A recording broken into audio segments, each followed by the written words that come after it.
অন্য রাজনৈতিক দলের সমালোচনা করা, ন্যায্য সমালোচনা করার এখতিয়ার গণতন্ত্রে প্রত্যেকটা রাজনৈতিক দলেরই আছে।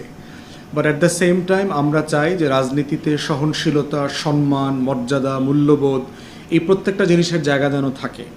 এই জন্য আমাদের দলের পক্ষ থেকে আমরা যেটা করি, আমরা দলের ইস্যু নিয়ে কথা বলি যে দল এক্স এই বিষয়ে এটা বলেছে, এটার সাথে আমরা একমত না।